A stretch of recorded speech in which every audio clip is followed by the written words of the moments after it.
మిథున రాశి వారి ఫలితాలను కనుక చూస్తే మిథున రాశి వారికి మాత్రం ఇక్కడ కొంత ఇబ్బంది వస్తుంది. చూడండి, ఎప్పుడైనా సరే మనకి ఆల్ ఆఫ్ అ సడన్గా మనం ఒక మంచి లైమ్ లైట్లో ఉన్నాం, మనం అనుకున్నట్టుగా పనులన్నీ జరిగిపోతున్నాయి, మనకి రావాల్సిన డబ్బులు వచ్చేస్తున్నాయి, మనకి ఒక్కసారిగా ఏమిటి మన ప్రపంచం అంతా ఇలా మారిపోయింది అని అనుకోగానే భగవంతుడు మళ్ళీ మనం ఇంకో టెస్టింగ్ వీల్ ఎక్కిస్తాడనమాట. సో ఇక్కడ టెస్టింగ్ వీల్ ఏంటి అని అంటే, మీరు ఎక్కువగా ప్రయాసకి గురవుతున్నారు. దీంతో పాటు ముఖ్యంగా ఆర్థికపరమైన విషయాలలో ఒత్తిడికి గురి కావటం అనేది కనపడుతుంది. సో మీరు ఏం చేస్తుంటారు, ఆల్మోస్ట్ ఒక 1 or 2 weeks బ్యాక్ ఆర్ ఈ 15 days, ఈ 1 month బ్యాక్ వరకు కూడా మీరు డెఫినెట్గా ఇన్వెస్ట్మెంట్స్ లాంటివి పెట్టుంటారు, రిస్క్ తీసుకునే ఇన్వెస్ట్మెంట్స్ చేస్తుంటారు.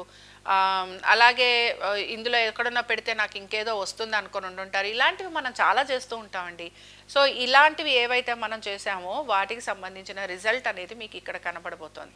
అండ్ ఇది మీకు ఆల్మోస్ట్ 1 month ఉంటుంది. సో ఖచ్చితంగా మిథున రాశి వారు ఆర్థికపరమైన విషయాలలో జాగ్రత్త వహించాలి, హెల్త్ పరమైన విషయాల్లో జాగ్రత్తగా ఉండాలి, ఖర్చులను అధిగమించుకోవడానికి ప్రయత్నం చేయాలి, దుబారా ఖర్చులు చేయకూడదు.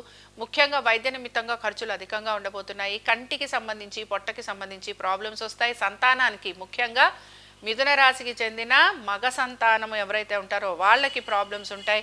దీంతో పాటు కోర్టు విషయాలు ఏవైతే ఉన్నాయో ఇవన్నీ కూడా వాయిదా పడే అవకాశాలు ఉంటాయి.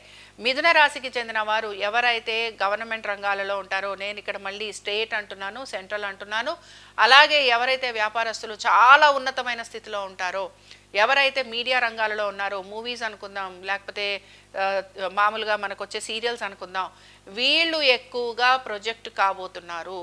వీళ్ళ గురించి ఎక్కువగా మాట అనేది రాబోతోంది. వీళ్ళ గురించి ఎక్కువగా జనం మాట్లాడుకుంటారు. అంటే కొంచెం వీళ్ళు చేసినా చేయకపోయినా ఎక్కడో అక్కడ వీళ్ళ పేరు అనేది నాంతూ ఉంటుందన్నమాట. కాబట్టి ఈ రంగాలలో ఉన్నవాళ్ళు, ఇంక్లూడింగ్ చెప్పాలి అని అంటే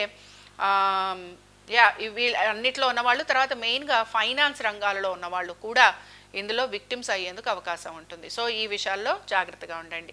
ఇంకా మిథున రాశి వారు ఎటువంటి పరిహారాన్ని పాటించాలి? మిథున రాశి వారు మాత్రం ఖచ్చితంగా ఇలాంటి సిట్యుయేషన్స్ అనేవి మీకు ఎదురవుతున్నాయి కనుక నవనారసింహ హోమం చేయించుకోండి, లేదా సుదర్శన హోమం చేయించుకున్నా కూడా మీకు చాలా చక్కటి ఫలితాలు ఉంటాయి. దీంతో పాటు మీరు పెసలు దానం ఇస్తూ ఉండండి.